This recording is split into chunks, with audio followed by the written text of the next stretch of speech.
알폰스 무아 이모션 인 서울. 알폰스 무아는 단 한 개의 연극 포스터로 일약 스타덤에 올랐다고 많이 알려져 있습니다. 그런데 저는 한편으로 이렇게 말하고도 싶어요. 기회는 준비된 자가 잡을 수 있다 라고 말이죠. 오스트리아 제국이 체코를 통치하던 시절 태어난 알폰스 무아는 매우 종교적인 집안에서 자랐습니다. 자연스럽게 성당의 음악, 건축, 스테인드 글라스, 프레스코와 같은 예술을 어릴 때부터 접하게 되었는데요. 미술의 소질을 보여 프라하 미술대에 지원했지만 떨어지고 당시 높은 수준의 문화예술이 퍼져 있던 오스트리아 비누로가 극장 세트 회사에서 일을 합니다. 그러나 회사 화재로 다시 고구로 올 수밖에 없던 무아는 이때 운명의 첫 번째 후원자 쿠헨 벨라시 백작을 만나게 되는데요. 무아의 재능을 본 백작은 무아를 독일 미넨 미술 아카데미와 프랑스 파리의 줄리앙 아카데미, 콜라로시 아카데미에서 29살까지 공부를 할 수 있게 지원을 해줍니다. 체코에서 태어났지만 당시 예술의 중심 도시들에서 지낸 시간들은 이후 무아의 예술 세계에 큰 자양분이 되었습니다. 공부를 마치고 신문, 잡지, 소설, 사파를 제작하며 지내던 무아는 30대 중반이던 1894년 크리스마스 휴일, 친구 대신 이를 봐주던 인쇄소에서 유럽 최고의 여배우 사라 베르나르의 연극 지스몽다 포스터 제작을 급하게 의뢰받습니다. 무아는 파격적으로 세로 2m가량의 압도적 사이즈로 포스터를 만듭니다. 큰 종이가 귀하고 아직 판화 기술이 발달되기 전이라 두 개의 종이를 붙여서 하나의 포스터로 만들고 색 조합을 미리 계산한 판화 작업으로 풍부한 색감을 표현하죠. 여기에 여배우의 얼굴은 우아하고 신비롭게 그렸기에 사라 베르나르는 매우 만족해했고 이후 6년간 전속 디자이너로 함께 일하며 파리와 유럽의 대중들에게 많이 알려지게 됩니다. 이관의 영상에서 지스몽다 포스터 속 사라는 실제 배우가 모션 캡처로 연기하여 움직이는 애니메이션처럼 연출했습니다.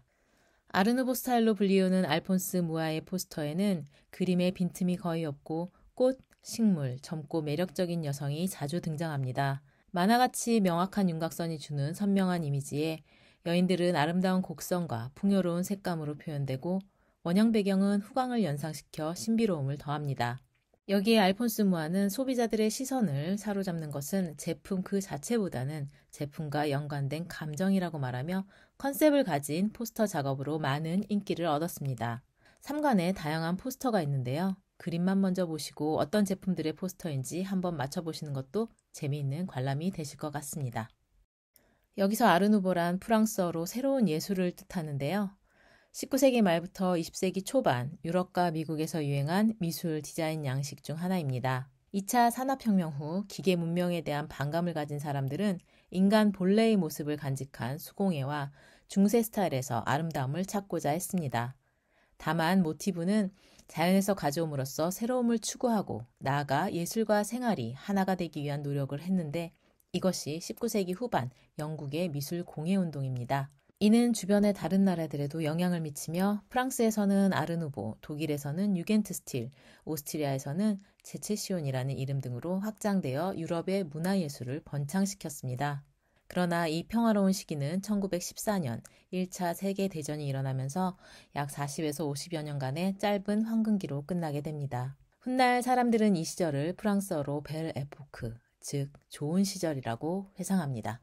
아르누보는 1900년 파리 만국박람회에서 정점을 보여줬고 당시 보스니아관 전관의 모든 디자인을 담당했던 40살의 알폰스 무아는 전 세계적으로 유명해졌습니다. 화가로서 예술성과 상업성, 명성까지 얻은 알폰스 무아.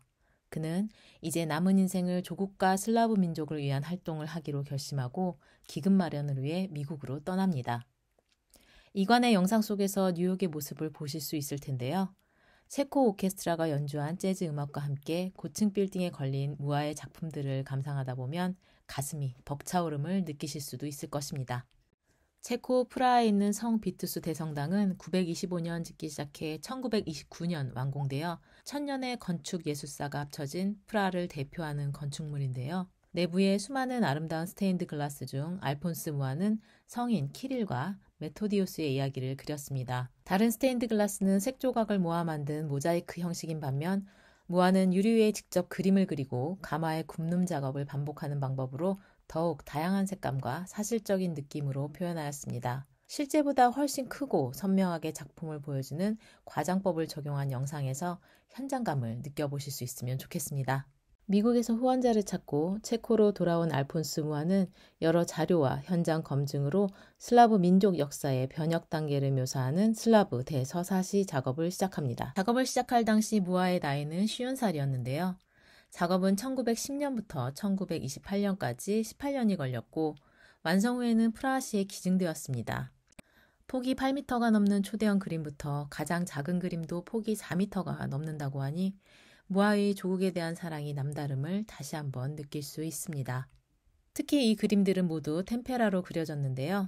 알료와 계란을 섞어 그리는 템페라는 유화가 나오기 전 고대 중세 서양 미술의 기본 재료였고 성화에 많이 쓰였습니다. 건조된 후에는 변질되지 않고 온습도에도 거의 영향을 받지 않는 장점이 있지만 그리는 과정이 다소 까다롭습니다. 이러한 노력이 들어가는 재료로 18년간 그림을 그린 알폰스 무아. 기교가 많고 화려하며 은유적으로 전달하던 메시지는 단순하고 강하게 바뀌었습니다. 4권에서는 디지털 애니메이션화된 슬라브 대서사시 20점을 집중해서 보실 수 있습니다. 이렇게 슬라브 대서사시를 완성했지만 체코가 나치의 통제를 받기 시작하자 히틀러의 독일 정부는 애국심이 강한 무아를 적으로 간주하고 체포하여 심한 고문을 하게 되는데요. 79살의 알폰스 무아는 고문의 후유증을 이기지 못하고 끝내 숨을 거두고 맙니다. 알폰스 무아는 이런 말을 했었습니다. 포스터는 더 많은 대중을 계몽하기에 좋은 수단이다. 일하러 가던 사람들은 멈춰서서 포스터를 보게 될 것이고 정신적인 기쁨을 얻을 수 있다. 거리는 누구에게나 열려있는 전시장이 될 것이다. 시대에 따라 받아들이는 무아 스타일은 다를 수 있지만 평생 대중을 위한 예술을 추구하며 실용미술을 순수미술의 단계까지 올리고 조국을 사랑했던 알폰스 무아. 그의 진심은 변치 않을 것 같습니다. 눈으로 보고 귀로 듣고 가슴으로 느끼는 전시 알폰스 무아 이모션 인 서울. 이상 영상 전시 해설을 마치도록 하겠습니다. 감사합니다.